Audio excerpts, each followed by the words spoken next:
back to another episode of 12-inch Figure Fanatic. So today we're going to open up Hot Toys Pennywise.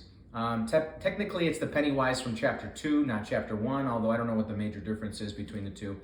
But this is the remake of the series It.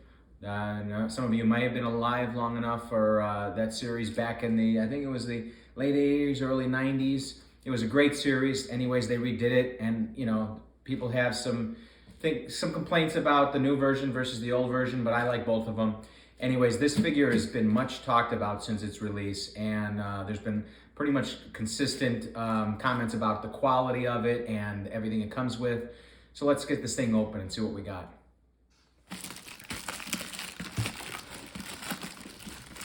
Like I said, this figure was highly anticipated, and there were a few customs out there bouncing around eBay and some forums being sold.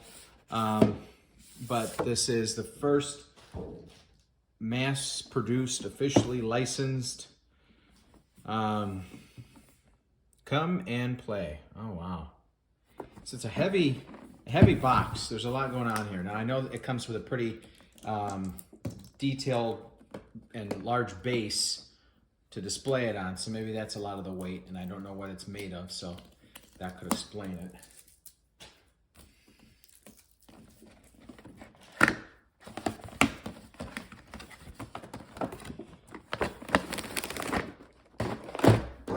I never get scared when I'm opening up a Hot Toys figure, though, because even though it tends to cost a little bit more than maybe it should or could, but you usually don't get set up for disappointment when you buy with Hot Toys. They don't tend to cut corners. They know there's a high expectation, and they tend to satisfy it pretty nicely.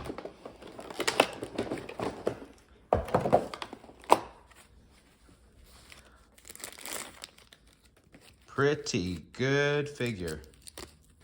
All right, so right off the bat, one thing that I would criticize is if they could have managed, I know getting the sculpt of the hair would have been hard, but if they could have managed doing real stitched hair versus just sculpting the whole thing, that would have been awesome.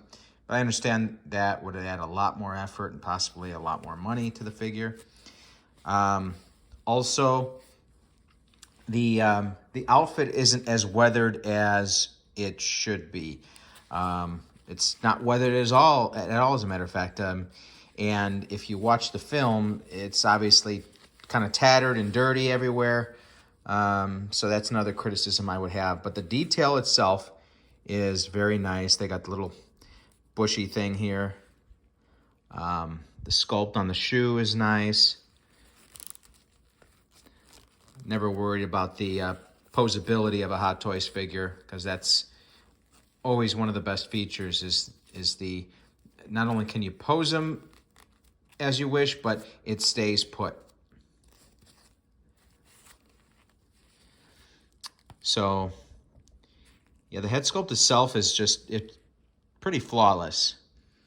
They could have added a little bit more depth to the paint job on the hair. It's a little flat, but not bad at all. Yeah, and the stitching, obviously with Hot Toys, they never cut corners there. And the quality of materials, once again, Hot Toys tends to go with the best materials available to simulate the realism as much as possible. Let's see what else we got here. Skateboard. Won't be there for him either. Okay, I don't remember that in the film. It's been a while since I've seen it. You got the balloon. There's some texture to the string. It actually looks like string, but obviously it's stiff metal wire underneath, so that's pretty cool. The balloon looks realistic. It's got a nice shine to it. Got the little hand puppet. A second head sculpt with the teeth. Very scary. I love it. Same issue on the paint job on the hair on this one as well.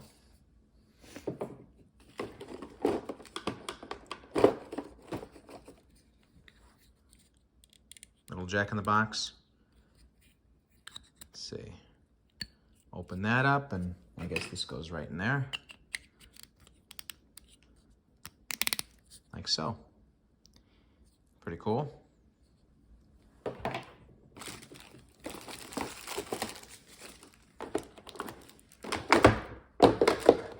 Oh, here's the base.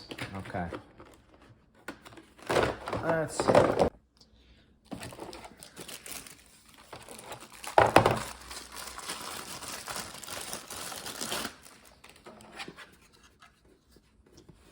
Okay, so it's pretty cool. The base is simple enough. Snaps right in there. And it's got the simulated water flow effect. It's clear. Got the It Chapter 2 label right here. And yeah, it's pretty cool. Feels like something should go in there. Yeah, something should go in there. Ah, I know.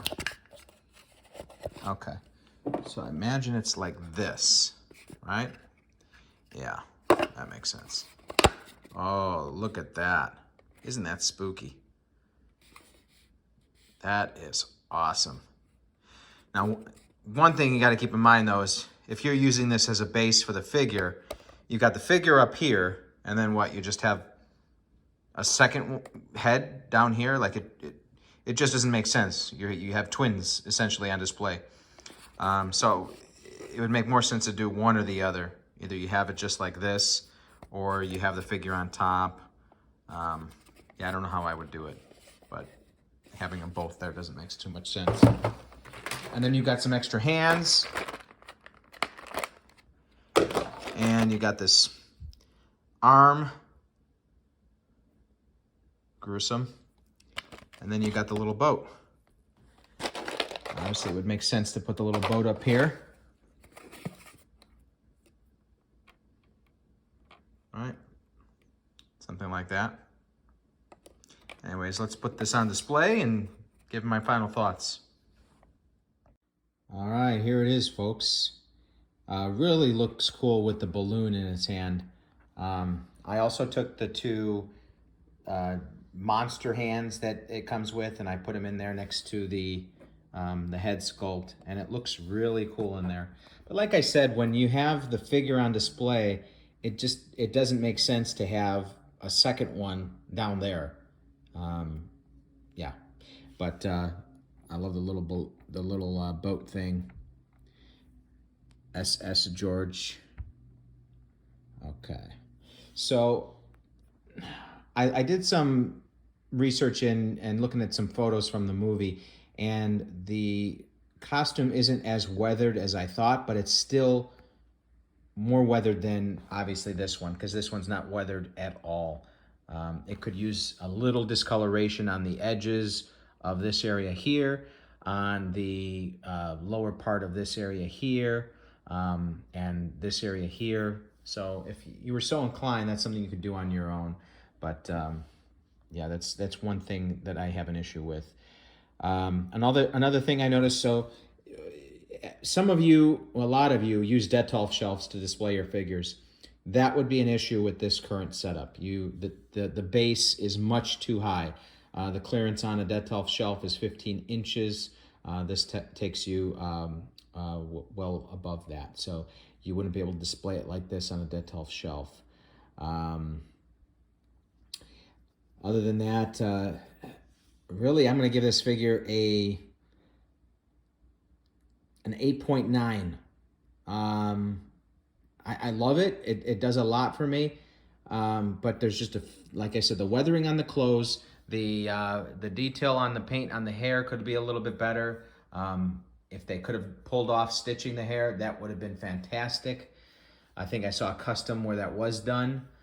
And maybe, if I'm going so far, maybe even LEDs behind the head, a single LED even behind the head, so there's some some pop or glow to him being in there. There's obviously enough area in the base where they could have done a battery compartment for that. Well, and aside from a cell battery, they could have done double A's even. But really great figure. Not as much living up to the hype that I had read about on the forums, but I'm not disappointed at all. This is a great figure. I highly recommend this one. See you next time.